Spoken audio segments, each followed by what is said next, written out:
আপনাদের সবাইকে ভারতীয় জনতা পার্টির পক্ষ থেকে আমার পক্ষ থেকে আন্তরিক শ্রদ্ধা, শুভেচ্ছা, অভিনন্দন, ধন্যবাদ জানাই। আপনারা জানেন ঘন্টা দুয়েক আগে এখানে পারমিশন পাওয়া গেছে। কালকে আমি জনসংযোগে এসেছিলাম। ভবানীপুর থানার পোর্শনে মাত্র 400 মিটার পারমিশন দিয়ে কালীঘাট থানার পোর্শনে আমাকে পারমিশন দেওয়া হয়। এই কাজের জন্য যিনি আসল কারিগর ছিলেন কালীঘাট থানার ওসি, তাকে সন্ধ্যাবেলায় ইলেকশন কমিশন সরিয়ে দিয়েছে, নতুন ওসি দায়িত্ব নিয়েছেন। আজকে বেলা 2:30টা নাগাদ আমাদের এখানে অনুমোদন দেওয়া হয়েছে। বলেছে আপনারা খুব তাড়াতাড়ি শেষ করবেন।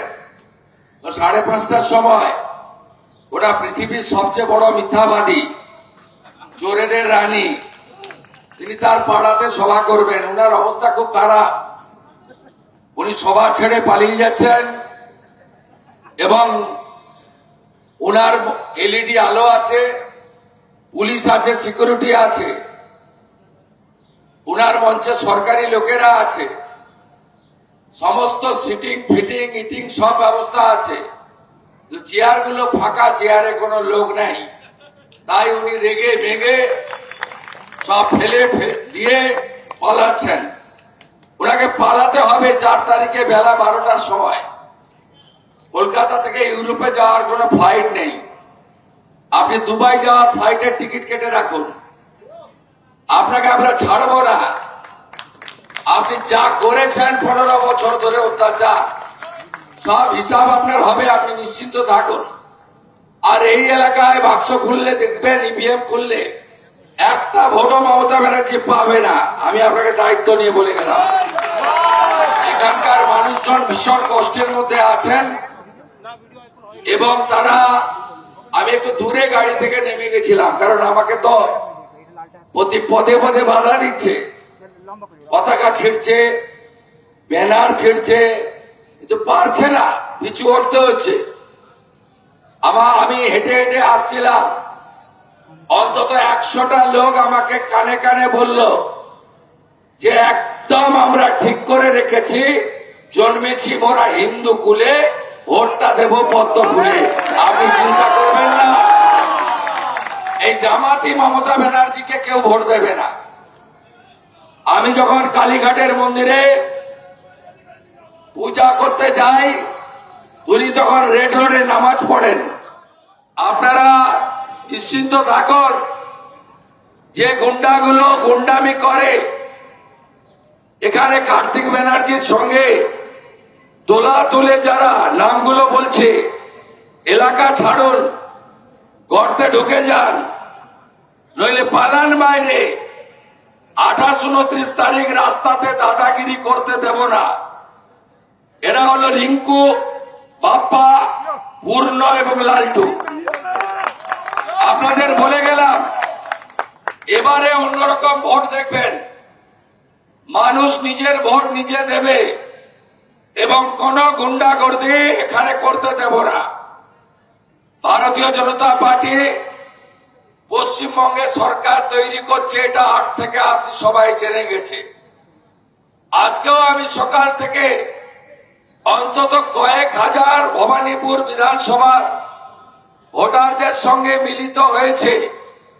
তারা প্রত্যেকে প্রস্তুত হয়ে গেছে যে এই নির্বাচনে তৃণমূল কংগ্রেসকে বিসর্জন দেবে এবং মমতা বন্দ্যোপাধ্যায় নিজে এই কেন্দ্রে অনেক ভোটে হারবে। এখানে কার্তিক ব্যানার্জি সহ মমতা ব্যানার্জির চোরেদের যে ফ্যামিলি, যারা 38টা প্লট দখল করেছে হরিশ মুখার্জি, হরিশ চ্যাটার্জি স্ট্রিটে, এই এলাকায় জমি কেনা, জমি বেচা, এখানে খালি জমি পড়ে থাকা, এমনকি সরকারি স্কুল বন্ধ করে প্রমোটিং করা, পুরো এলাকা জুড়ে এই কাজগুলো এরা করে চলেছে। আর এখানকার যে সাধারণ মানুষরা রয়েছেন কালীঘাট পটুয়াপাড়া অঞ্চলে, তাদেরকে উচ্ছেদের ভয় দেখাচ্ছে। আপনারা আমার কথা রেকর্ড করে রাখুন এলাকাবাসী, আপনাদের উচ্ছেদ তো দূরের কথা, আপনাদের জমির কাগজ তৈরি করে দেওয়ার কাজ আপনাদের ভাই শুভেন্দু অধিকারী করবে। আপনাদের কেউ কেশাগ্র স্পর্শ করতে পারবে না।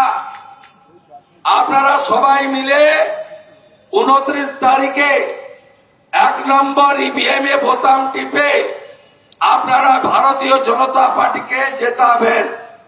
ইভিএম এ আমার 1 নম্বরে নাম আছে, মমতা ব্যানার্জির নাম আছে 2 নম্বরে। নন্দীগ্রামেও মমতা ব্যানার্জি 2 নম্বরে ছিলেন, আমি 1 নম্বরে ছিলাম। ভবানীপুরেও মমতা ব্যানার্জি 2 নম্বরে আছেন এবং 4 তারিখে গণনার দিন 2 নম্বরেই থাকবেন। 1 নম্বরে যাওয়ার কোন সুযোগ ওনার নেই। আপনাদের সকলকে বলবো, আমাদের ভারতীয় জনতা পার্টি কর্মী যারা ওদিকে দাঁড়িয়ে আছেন চলে আসুন, ওখানে আসুন এদিকে। আমি আপনাদের কাছে একটা কথা বলতে চাই, 15 বছর আপনারা আপনাদের এমএলএ কে দেখতে পাননি। আপনারা এই ভাইকে জেতান, 8টি ওয়ার্ডে এমএলএ কার্যালয় চালু করে এমএলএ কেমন হয় আপনারা বুঝতে পারবেন এবং ভবানীপুরের মানুষের সঙ্গে থেকে আপনাদের অত্যাচার অবিচার বদলে দিয়ে আপনাদের উন্নয়ন এবং আপনাদের ভালো রাখার কাজটা আমি আগামী দিনে করতে চাই। আপনাদের সকলকে আমি আশ্বস্ত করতে চাই যে ভারতীয় জনতা পার্টির সরকার পশ্চিমবঙ্গে যে চাকরি চুরির দুর্নীতি সহ যত দুর্নীতি হয়েছে, আরজিকর সহ যত মা বোনেদের উপর অত্যাচার হয়েছে, তার বিচার দ্রুততার সঙ্গে 6 মাসের মধ্যে করবে। পুলিশকে ক্যাডার বানিয়ে শান্তনু সিনহা বিশ্বাসদের মতো চোরেদের তোলাবাজদের দিয়ে পুলিশকে যে রাজনৈতিককরণ মমতা ব্যানার্জি করেছে, তার বাড়ির বাজার করানো থেকে শুরু করে যেভাবে পুলিশের অধঃপতন মমতা ব্যানার্জি ঘটিয়েছে, সেখান থেকে এই পুলিশকে ডিসিপ্লিন অর্গানাইজেশনে পরিণত করে আগামী দিনে ভারতীয় ন্যায়সঙ্গতা আইনকে সম্পূর্ণভাবে কার্যকর করব। এই এলাকায় যারা সরকারি কর্মচারী, শিক্ষক, অবসরপ্রাপ্ত পেনশনার্সরা থাকেন, তাদের প্রতি আমার আবেদন, ভারতীয় জনতা পার্টি এলে 45 দিনের মধ্যে 7ম পে কমিশন চালু করে এরিয়া ডিএ প্রদান করা আমাদের দায়িত্ব। এই এলাকায় সরকারি স্কুলগুলো একদম বেহাল অবস্থায় আছে। আমি কথা দিয়ে গেলাম, সরকারি স্কুলগুলোকে আধুনিকীকরণ করার মধ্য দিয়ে বেসরকারি স্কুলের সমতুল্য করার দায়িত্ব আগামী দিনে ভারতীয় জনতা পার্টির সরকার করবে। আমি শুধু আপনাদের কাছে বলবো, মমতা বন্দ্যোপাধ্যায় এই নির্বাচনে হারতে চলেছেন। কেন হারতে চলেছেন?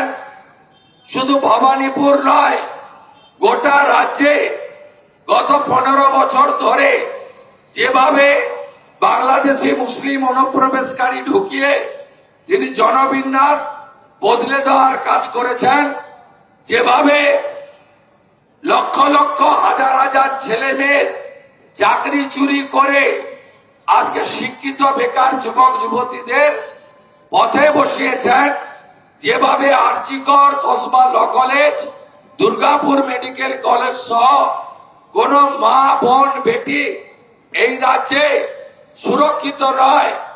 আজকে মুখ্যমন্ত্রী নিজে প্রকাশ্যে দুর্গাপুর মেডিকেল কলেজের ঘটনার পরে বলেছিলেন মহিলা যেন রাত্রে না বেরোয়।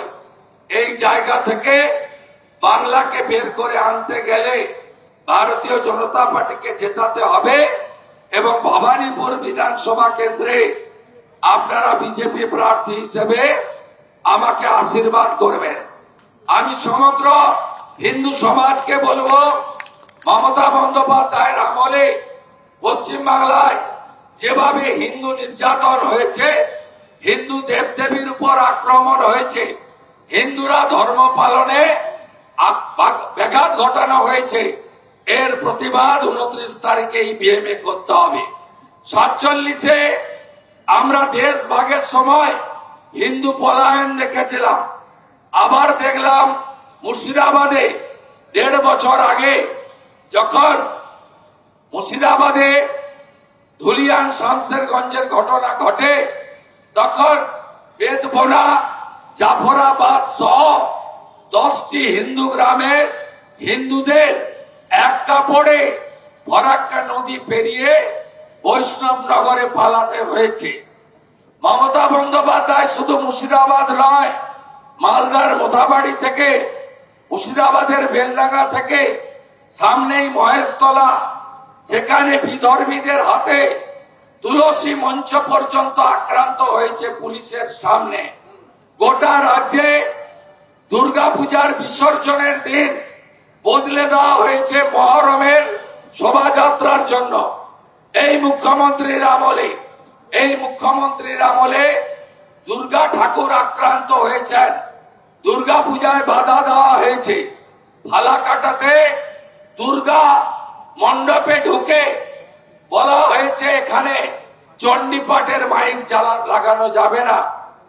গার্ডেন রিচে গিয়ে বলা হয়েছে আমাদের এলাকা, এখানে গায়ত্রী মন্ত্র পাঠ করা যাবে না। দয়া করে আপনারা এগুলো ভুলে যাবেন না। কাকদ্বীপের সূর্যনগরে কালী ঠাকুরকে ভাঙা কালী ঠাকুরকে প্রিজন ভ্যানে তোলানোর মতো কীর্তি এই মুখ্যমন্ত্রীর উল্লেখযোগ্য কাজের মধ্যে পড়ে। মন্দির বাজারে বজরংবলী মূর্তি ভাঙা, কলকাতার রাজাবাজারে কালী মূর্তিতে আক্রমণ করা, বজবজের নোদাখালীতে কোজাগরী লক্ষ্মী পুজোর দিন হামলা আপনারা নিশ্চিতভাবে ভুলে যাননি। এই মুখ্যমন্ত্রী মহাকুম্ভে যারা স্নান করতে গেছিলেন 66 কোটি হিন্দুকে অপমান করে বিধানসভার মধ্যে দাঁড়িয়ে ওটা মহাকুম্ভ নয় মৃত্যু কুম্ভ বলেছেন। আমি হিন্দুদের বলবো, সনাতনীদের বলবো, আপনারা এগুলো ভুলে যাবেন না। ভোটে বোতাম টেপার আগে এই কথাটা মাথায় রাখবেন। এখানকার প্রার্থী তৃণমূলের, তিনি হিন্দু ধর্মকে গন্ধা ধর্ম বলেন। 492 সাল লড়াই করার পরে, 3 লক্ষ শহীদ হওয়ার পরে সুপ্রিম কোর্টের নির্দেশে আমরা রাম মন্দির পেয়েছিলাম।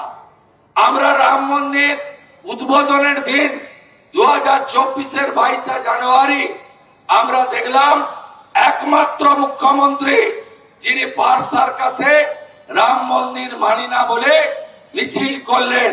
যিনি রাম মন্দির মানেন না তাকে একটাও হিন্দু 29 তারিখে ভোট দেবেন না। আমি আপনাদের কাছে এই বিনীত আবেদন করতে চাই। আমাদের ভিডিও ভালো লাগলে লাইক এবং শেয়ার করুন।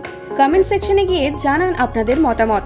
আরও ভিডিও পেতে আমাদের চ্যানেল সাবস্ক্রাইব করুন এবং প্রতি মুহূর্তে খবরের আপডেট পেতে প্রেস করুন বেল আইকন।